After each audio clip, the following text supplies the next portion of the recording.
The screech of tires echoed through the quiet neighborhood, and my heart sank as I peeked through the blinds. A sleek black sports car, way too flashy for anyone Emily claimed to know, pulled into our driveway. My wife stepped out, laughing, her hand lingering on the driver's shoulder. I froze. That wasn't just a friendly gesture. Who the hell is that? I whispered to myself, gripping the curtain tighter. Emily didn't see me watching. She stood there, her dress clinging to her figure like she'd just stepped out of some high-end photo shoot, saying something to the man in the car. His face was shadowed, but I could make out the sharp lines of his jaw and the confident smirk he gave her before speeding off. The front door opened, and she waltzed in like nothing had happened. "Oh, you're still up?" she said nonchalantly, kicking off her heels and glancing at the clock. "Still up? What kind of question was that?" "Who was that?" I asked, my voice sharper than I intended. She paused only for a second before flashing me that picture-perfect smile. "Just Chloe's new boyfriend. He offered me a ride home." "Don't be so dramatic, Adam." But I wasn't buying it. Not this time. The scent of his cologne still lingered in the air, mixing with hers in a way that made my stomach churn. I wanted to press her, to demand answers, but I knew better. Emily was a master manipulator, twisting words, playing the victim, making me feel like I was the crazy one. Instead, I nodded, letting her think she'd won. "Sure," I said, turning away. But as she disappeared into the bedroom, I grabbed my phone and snapped a picture of the sports car still parked at the curb. This wasn't over. Not by a long shot. I sat in the dark living room for hours that night, staring at the photo of the black sports car on my phone. My mind was a battlefield, torn between denial and rage. The woman I had shared my life with, the woman I trusted more than anyone else, had been lying to my face. But I needed proof, something solid, undeniable. The next morning, Emily was back to her usual charming self. She floated around the kitchen, humming a tune, pouring herself coffee like the events of the previous night were a distant dream. I studied her carefully, noting the subtle changes I had missed before. The extra time she spent getting ready, the way her phone never left her side anymore, the sudden influx of work meetings that kept her out late. "Busy day ahead?" I asked casually, sipping my coffee. She looked up, startled, like she wasn't expecting me to engage. "Oh yeah," she said, quickly recovering. "Client meetings, you know how it is." I nodded, pretending to accept her excuse. But as soon as she left for work, I sprang into action. I didn't even know where to begin, but something told me the answers were in her phone. Unfortunately, Emily was smart, too smart to leave it lying around without a passcode. Desperate times called for desperate measures. I remembered that she had synced her phone with our shared tablet a few months ago. If her messages were still linked, I might have access to everything. My hands trembled as I powered on the device and navigated to the messaging app. Bingo! A stream of messages popped up, most of them innocuous chats with friends and coworkers. But one thread stood out, a conversation with a contact saved as just D. My heart raced as I opened it. "D. Last night was incredible. I can't stop thinking about you. Emily, me too. Can't wait for next time. Same place? D. Absolutely. You're worth every risk." The air felt like it had been sucked out of the room. There it was in black and white, confirmation of my worst fears. My pulse thundered in my ears as I scrolled through their exchange, each message a dagger to my chest. They talked about fancy dinners, expensive gifts, stolen moments that she had never once mentioned to me. And then, the final blow. "D. Should I pick you up from the house again?" "Emily, no. Adam might notice. Let's stick to the usual spot." The usual spot. How long had this been going on? Weeks? Months? My jaw tightened as I realized how deeply I had been played. I felt a wave of anger surge through me, but I forced myself to calm down. This wasn't the time to explode. Emily was too good at turning situations around, making me question myself. I needed more. I decided to follow her. That evening, Emily claimed she had another client meeting and left the house dressed to kill. Her heels clicked against the pavement as she made her way to the corner, where the same black sports car was waiting. My stomach turned as I watched her slide into the passenger seat without hesitation, leaning in close to the driver. I had already rented a car earlier in the day, something inconspicuous that she wouldn't recognize. Keeping a safe distance, I tailed them as they sped through the city, finally pulling into the parking lot of a luxury hotel. My grip on the steering wheel tightened as they stepped out of the car, laughing like carefree teenagers. The man D, I presumed, was tall, impeccably dressed, oozing confidence. Emily clung to his arm like she had completely forgotten the vows we had exchanged. I stayed in the car, my thoughts racing. What was I supposed to do? Storm in there and confront them? Call her out in front of her lover? But something inside me held back. This wasn't the time. I needed a plan, a way to corner her, so there was no escape. For now, I took photos of them walking into the hotel together, of her hand resting on his chest as they entered the lobby. Cold, hard evidence that she couldn't deny. By the time I got home, it was past midnight. Emily hadn't returned yet, and I didn't expect her to. I sat on the couch, staring at the photos on my phone, replaying the events of the night in my head. Every smile she had given him, every touch, every laugh. It was like watching a stranger, not the woman I thought I knew. When she finally walked through the door at 3 a.m., she didn't even bother making an excuse. Work ran late, she muttered, avoiding my gaze as she headed straight for the bedroom. I didn't say a word, but in my silence, a storm was brewing. The next morning, I woke up to the sound of Emily in the shower. It was strange how normal everything seemed on the surface, as if the night before hadn't happened, as if she hadn't walked in at 3 a.m. with a flimsy excuse. But for me, everything had changed. The air in our house felt heavier, charged with the weight of betrayal. I sat on the edge of the bed, staring at her side of the closet. Her clothes hung there neatly, each one a reminder of the life we had built together. Or so I thought. Now, every outfit seemed like a costume, a disguise for the double life she was living. Emily emerged from the bathroom, wrapped in a towel, her hair damp and sticking to her shoulders. She didn't even glance at me as she rummaged through her dresser, humming that same irritating tune she always did. Late night at work again? I asked, my tone calm but loaded. She froze for half a second, then resumed her search for clothes. Yeah, she said, her voice clipped. Clients can be so demanding. I nodded, watching her every move. Funny, I said, standing up, because I don't think your clients typically drop you off in a black sports car or take you to luxury hotels. Her head snapped up, her eyes narrowing as she tried to gauge my expression. What are you talking about? I took a deep breath, holding up my phone. The photos I had taken the night before were displayed on the screen. The car, the hotel, her laughing with D. Her face paled for a moment before she quickly recovered, her expression hardening into one of defiance. Were you spying on me? She hissed, her voice rising. Spying?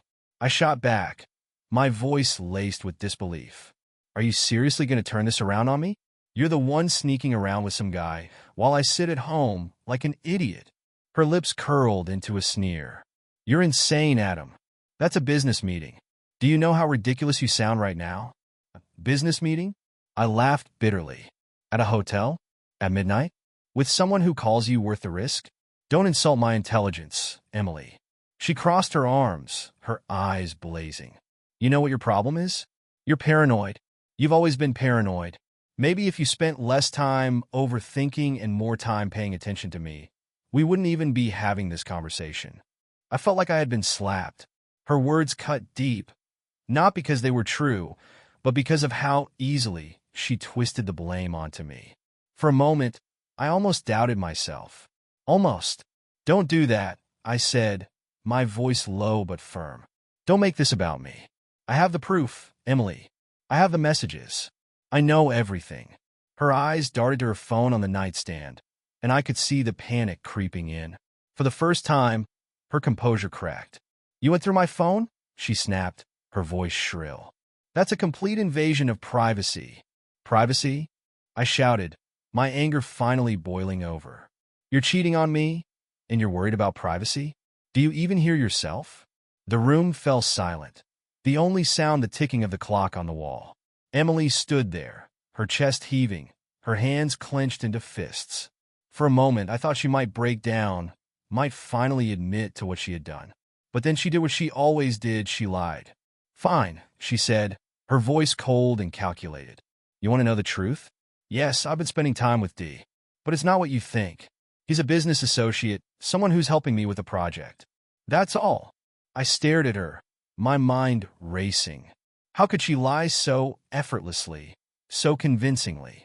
I almost wanted to believe her, to hold on to the illusion that our marriage wasn't completely shattered. But I couldn't. I followed you, Emily, I said quietly. I saw you with him. I saw the way you looked at him. That's not business. That's something else entirely. She rolled her eyes, her expression turning contemptuous. You're pathetic, Adam. Do you know that? Sitting here, playing detective, trying to catch me in some imaginary affair. Maybe if you had half the ambition he does, I wouldn't need to look elsewhere for excitement. Her words hit me like a punch to the gut. She wasn't just denying the affair. She was mocking me, tearing me down piece by piece. You really don't care, do you? I said, my voice trembling with a mix of anger and heartbreak. You don't care about me, about us, about this marriage. She shrugged, a cruel smile playing on her lips. Maybe I don't. Maybe I got tired of being married to someone so ordinary. That was it, the final nail in the coffin. I turned and walked out of the bedroom, her laughter echoing behind me. She wasn't sorry. She wasn't ashamed. She was reveling in her betrayal, in the power she thought she held over me. But this wasn't over. Not yet. As I stood in the hallway, staring at the photos on the wall, our wedding day, vacations, moments that now felt like a cruel joke, I made a decision. I wasn't going to let her walk all over me. If she wanted to play games, I would make sure she regretted it. This time, I would be the one holding all the cards. The days after our confrontation passed like a blur. Emily acted as though nothing had happened, continuing her charade with the same arrogance she had displayed in our bedroom. She came and went on her usual schedule, always with that same confident stride, the same dismissive tone. It was as if my pain was beneath her notice, a nuisance she didn't even bother to acknowledge. But I wasn't idle. If she thought she could continue living this double life without consequences, she was sorely mistaken. My anger, once a fiery storm, had turned into something colder, sharper. I wasn't going to yell or plead anymore. I was done being the fool. First, I started with the man she thought was worth the risk. I had no name, only an initial, D, and a black sports car. But that was enough. I uploaded the photo of the car to a local community group, pretended to be someone curious about a luxury vehicle they'd seen in the area. Within hours, the replies flooded in. Looks like David Blake's car, one user commented. David Blake. The name clicked almost immediately. He was a wealthy real estate mogul with a reputation that preceded him. He was the kind of man who thought the world owed him everything, who took what he wanted without a second thought. I had seen his face in magazines, his name in headlines. He wasn't just some random fling. He was someone powerful, untouchable. Except he wasn't untouchable to me. While Emily went about her day, pretending her web of lies wasn't unraveling, I did my homework. I scoured every bit of information I could find on David Blake, his business ventures, his connections, his habits. I wasn't just angry anymore. I was strategic. By the time Emily left for another meeting, I was ready. She had become predictable in her routine, her lies almost laughably transparent. She claimed she was heading to a work dinner, but I knew exactly where she was going. I followed her car, keeping a safe distance as she made her way across town. As expected, she met David at an upscale restaurant, her hands slipping into his as they walked inside. I stayed in the shadows, watching from the parking lot. My stomach churned at the sight of them together, but I forced myself to stay calm. This wasn't the time for an emotional outburst. This was about gathering evidence, about taking back the power she thought she had over me. An hour later, they emerged, laughing and leaning into each other like two teenagers sneaking around behind their parents' backs. My jaw clenched as I snapped photos of them, their betrayal now immortalized in my camera roll. But they weren't done. David opened the door to his car for her, and as she slid inside, they shared a kiss, long, lingering, and utterly shameless. My hands trembled as I captured the moment, my anger threatening to boil over. I followed them to their next destination, a private villa on the outskirts of town. It was the kind of place people rented to keep their secrets hidden, tucked away from prying eyes. They disappeared inside, the door closing behind them like a final slap in the face. I sat in my car, gripping the steering wheel so tightly my knuckles turned white. Part of me wanted to storm in there, to confront them both, to unleash all the rage I had been holding back. But I knew that wouldn't accomplish anything. Emily had already shown me who she was, and David Blake was just another extension of her selfishness. Instead, I waited. 2 hours later, Emily emerged, her hair slightly disheveled, her expression smug and satisfied.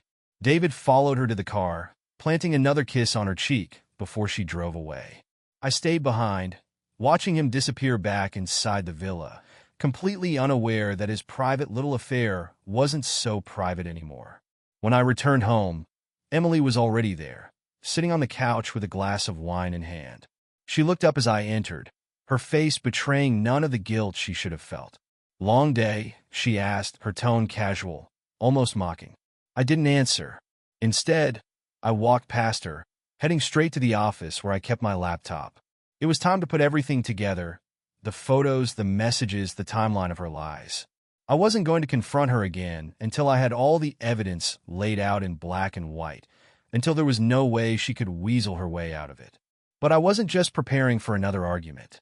This wasn't about saving our marriage anymore. That ship had sailed the moment she chose to betray me. No, this was about ensuring that Emily understood the full weight of her actions, about making her see that she wasn't as untouchable as she thought. Over the next few days, I continued to gather evidence, piecing together every bit of her betrayal. Emily, oblivious as ever, carried on with her double life, completely unaware that her carefully constructed house of cards was about to come crashing down. And when it did, I was going to make sure she felt every single piece of it. By now, the weight of betrayal no longer felt like a boulder crushing me. It had transformed into a sharp, focused blade. My anger wasn't wild or uncontrolled anymore. It was precise. Every step I took, every bit of evidence I gathered, pushed me closer to the moment when I would finally confront Emily in a way she couldn't escape. She was late coming home again, her usual pattern. When she finally walked through the door, I was in the kitchen, pretending to scroll through my phone. She glanced at me, her expression unreadable, then made a beeline for the bathroom. A quick exit, as always. Her guilt was so obvious now that it was almost laughable. The house was silent except for the faint sound of running water. My phone buzzed, pulling my attention away. It wasn't a text or call, but a notification from the app I downloaded to track her location. She had no idea that I'd activated it on the tablet linked to her phone. Every place she went, I knew. Every lie she told about where she was, I had the truth sitting in my pocket. And that evening, her little excursion to David Blake's villa had given me one more piece of the puzzle. I needed an ally, someone who could help me figure out the next steps because, let's be honest, confronting her without a plan would be disastrous. That's when I called my friend Chris. Chris had been my best man at our wedding, the one person I could count on to keep my secrets and give me brutally honest advice. When I told him what I'd uncovered, he didn't even try to hide his disbelief. "Emily," he said, his voice sharp through the phone. "You're kidding me, right? She's been cheating on you with that guy? The one all over the news? What the hell, Adam?"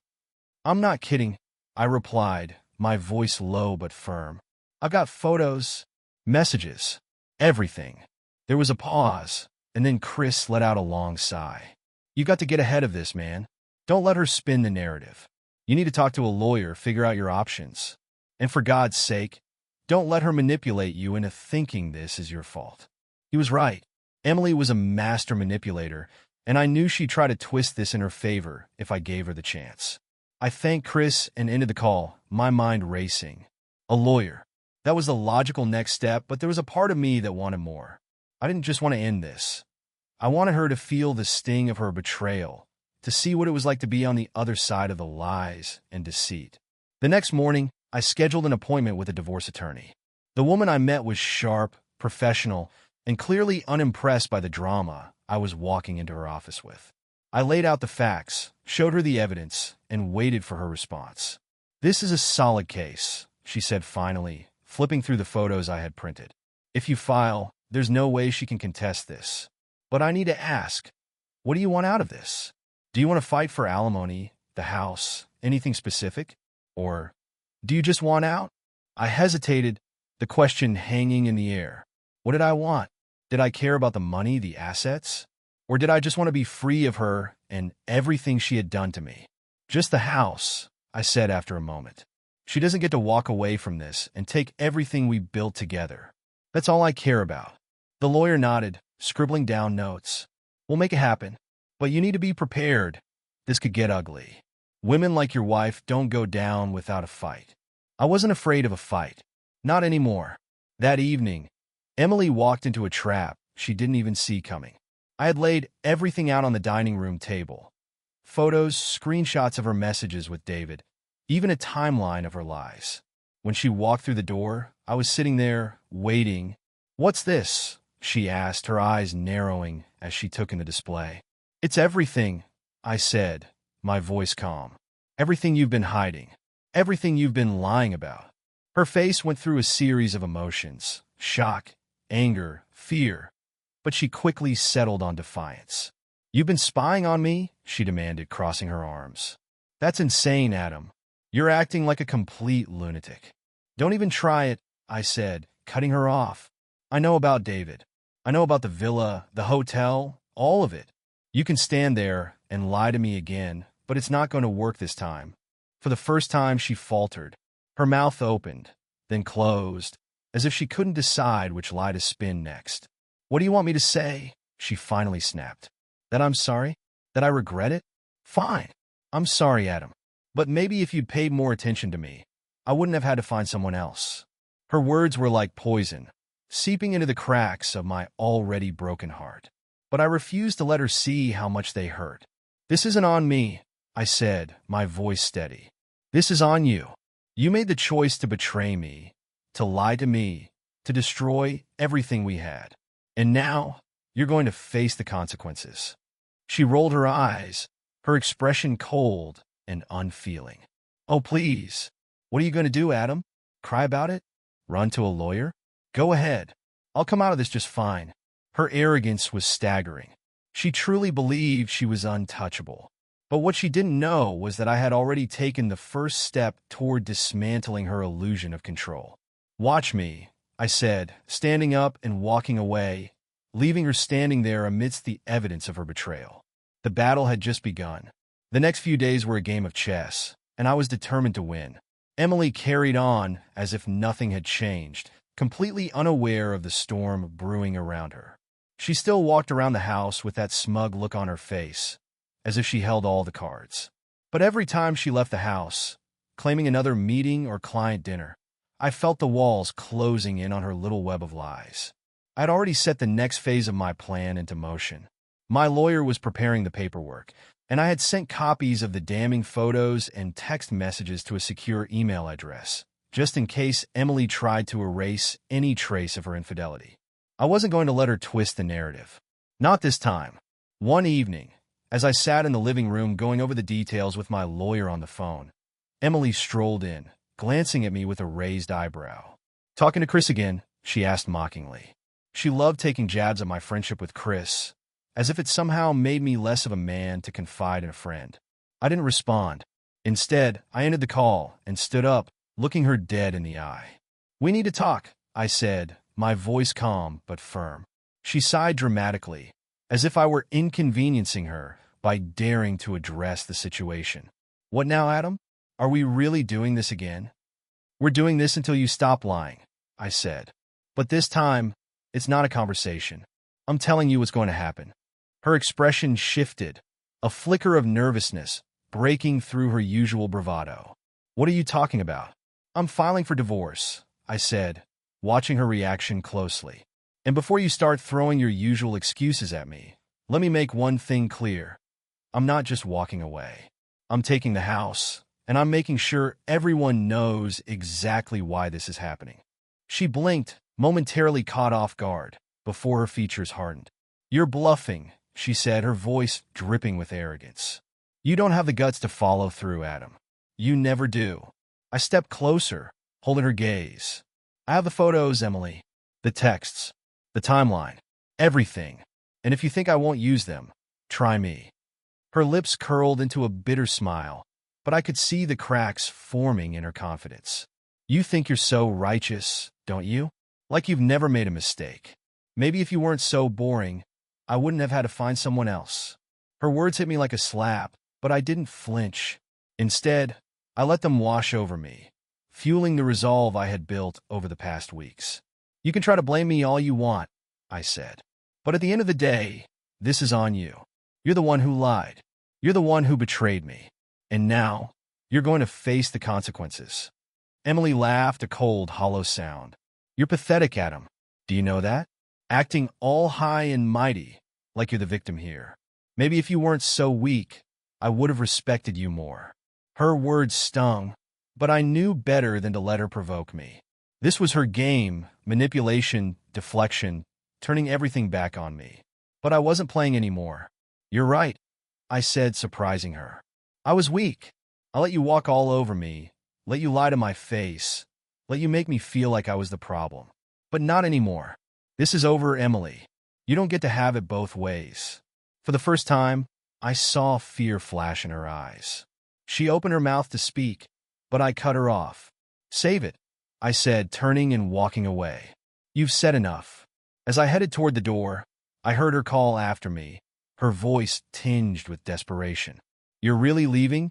She asked, her tone softer than before. I paused, my hand on the doorknob. Not yet, I said, without turning around. But when I do, you'll know exactly why. I left the house, my heart pounding as I got into my car. I didn't have a destination in mind. I just needed to get away, to clear my head. As I drove through the city, the weight of everything hit me like a tidal wave. The betrayal, the lies, the realization that the woman I had loved was nothing more than a stranger to me now. I pulled into a parking lot and sat there for what felt like hours, staring at the dashboard. My phone buzzed, breaking the silence. It was Chris. How's it going? He asked, his voice cautious. It's done, I said, my voice heavy. I told her I'm filing for divorce. Chris let out a low whistle. Good for you, man. Seriously. She doesn't deserve you. I nodded, even though he couldn't see me. Thanks, Chris, for everything. Anytime, he said. And listen, if you need anything at all, you know where to find me.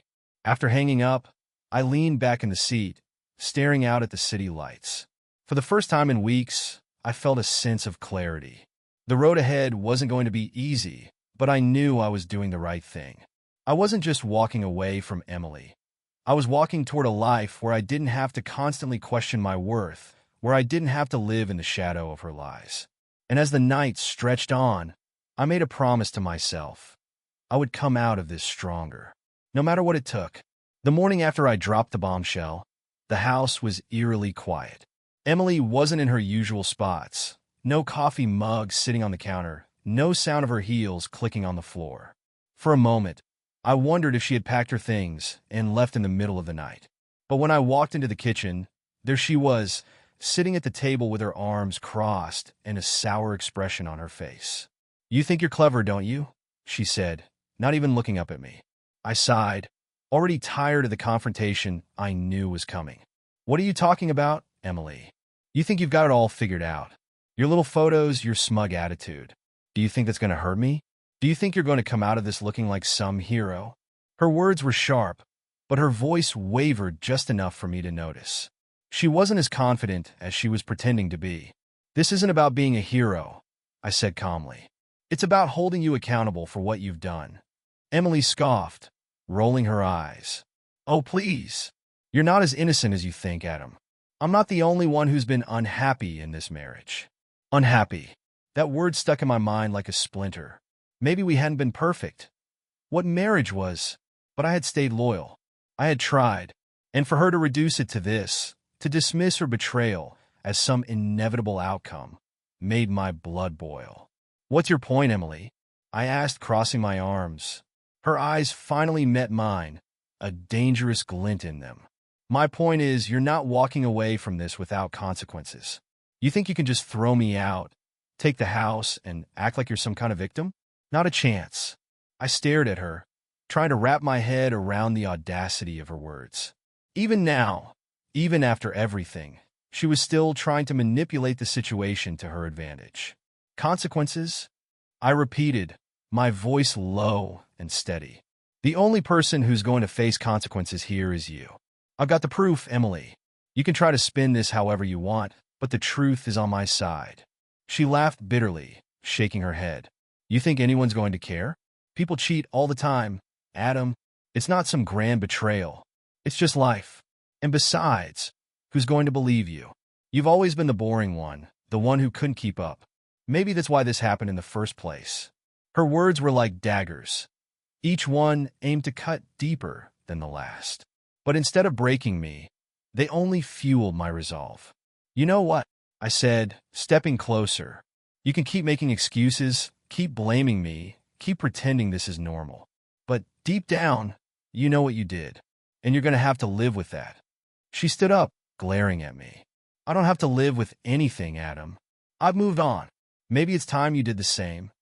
That was it, the final admission, delivered with a cruel smile that made my stomach turn. She wasn't sorry. She wasn't ashamed. She was proud of what she had done, proud of how she had walked all over me. And in that moment, I knew there was no going back. I left the house, slamming the door behind me. I couldn't be in the same space as her any longer. As I drove aimlessly through the city, my phone buzzed. It was my lawyer. Adam, she said when I picked up, we've got everything ready to file. All we need is your signature. Do it, I said without hesitation. I'm ready. After hanging up, I found myself parked outside a coffee shop. I didn't even remember driving there, but I got out of the car anyway, needing something, anything, to distract me from the chaos of my life. As I sipped my coffee, I scrolled through my phone, looking at the photos I had taken of Emily and David. They weren't just evidence anymore.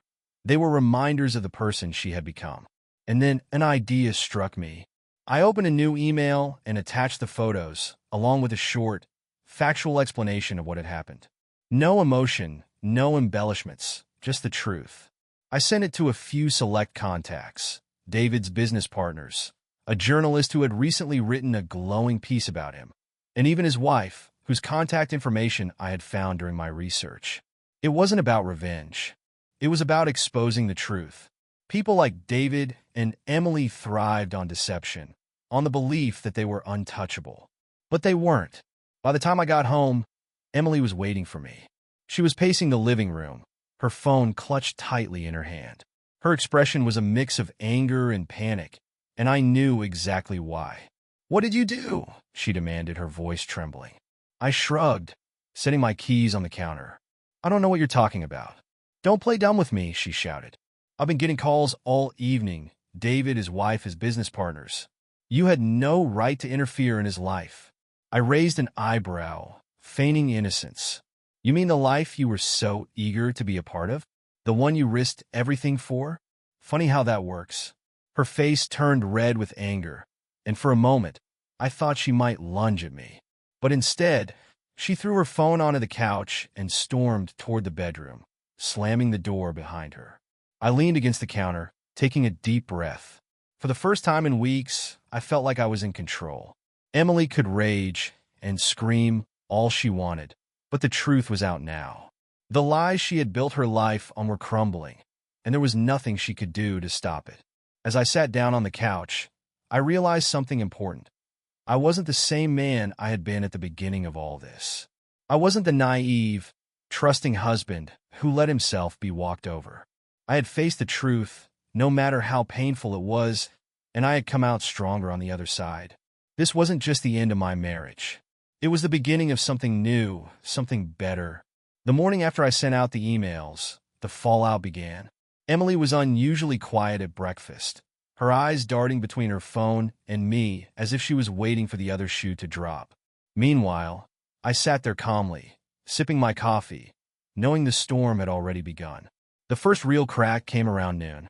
I was in my office, going through some documents for work, when I heard Emily's phone ringing incessantly in the other room. Her voice, muffled but sharp, echoed through the walls. I couldn't make out all the words, but it was clear she was on the defensive.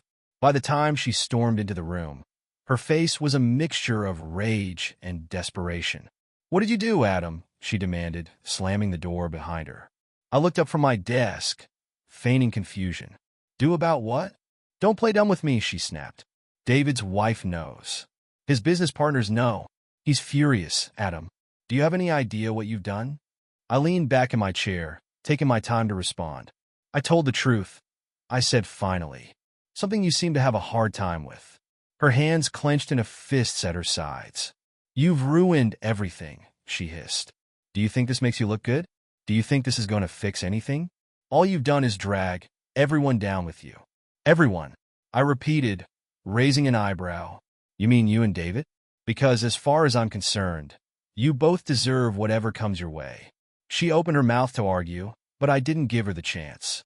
This is what happens when you lie, Emily. When you cheat, when you think you're untouchable. You wanted excitement? Congratulations, you got it. Her face twisted into something almost unrecognizable. For the first time, I saw the fear beneath her anger. She wasn't in control anymore, and she knew it. You don't get to play the victim here, she said, her voice trembling. You're not innocent in this, Adam. You've been distant, cold, boring. Maybe if you'd been more of a man. Stop, I said sharply, cutting her off. Don't you dare try to put this on me. I gave you everything, Emily. My trust, my loyalty, my love. And you threw it all away. So don't stand there and tell me this is my fault. She stared at me, her mouth opening and closing as if searching for the right words to twist the knife. But she had nothing. The lies, the manipulation, it all fell flat. For the first time, I saw her for what she truly was, a coward. The rest of the day passed in tense silence. Emily retreated to the bedroom, her phone glued to her hand as she tried to contain the damage. I stayed in the office, my mind racing with what came next. The divorce papers were ready to be filed, and I knew it was only a matter of time before the life we had built together was dismantled completely. That evening, as I sat in the living room, Chris called. How's it going? He asked, his tone cautious. About as well as you'd expect, I replied, glancing toward the bedroom door. She's furious. David's wife knows, his business partners know. It's a mess. Chris let out a low whistle. Good. They both deserve it. And what about you? How are you holding up? I hesitated, considering the question. Better, I said finally. It's hard, but I think I'm finally starting to let go. She's not the person I thought she was, Chris. She never was. You're doing the right thing, he said firmly. Just keep moving forward. Don't let her drag you back into her chaos. I won't, I promised. After hanging up, I sat there for a long time, staring at the photos on the wall. Our wedding day, vacations, birthdays, all moments that once felt so real, so meaningful. Now, they were just hollow reminders of a life that had been built on lies. By the next morning, Emily's facade had completely cracked. She sat across from me at the breakfast table, her makeup smudged and her hair disheveled. For once, she didn't look like the polished, untouchable woman she pretended to be. She looked human, vulnerable. What do you want, Adam? She asked quietly, her voice devoid of its usual venom. I set down my coffee cup, meeting her gaze. I want my life back, I said simply. I want to move on, and I want you to take responsibility for what you've done. She looked away, her hands trembling as she clutched her coffee mug. I never meant for it to get this far, she said, her voice barely above a whisper. That doesn't matter, I replied. What matters is what you do now. For a moment, I thought I saw a flicker of remorse in her eyes, but it was gone as quickly as it appeared, replaced by the same cold defiance I had come to expect. You'll get your divorce, she said finally, standing up. But don't think for a second that I'm going to let you walk away unscathed. I watched her leave the room, her words hanging in the air like a threat. But I wasn't afraid. Not anymore. Over the next few weeks, the divorce proceedings moved quickly. Emily fought tooth and nail for the house, the car, anything she could use to maintain her image. But the evidence was stacked against her, and in the end, the judge sided with me. As I stood outside the courthouse on the final day, the weight I had been carrying for months finally lifted. Emily walked past me, without a word, her head held high despite the defeat. But I didn't care. She was out of my life now, and that was all that mattered. The weeks that followed were quiet, almost peaceful. I packed up the remnants of our life together, boxing away the memories that no longer held meaning. And for the first time in years, I felt free. This wasn't the ending I had envisioned when we first said our vows, but it was the one I needed. And as I looked toward the future, I knew one thing for certain. I would never let someone like Emily hold power over me again.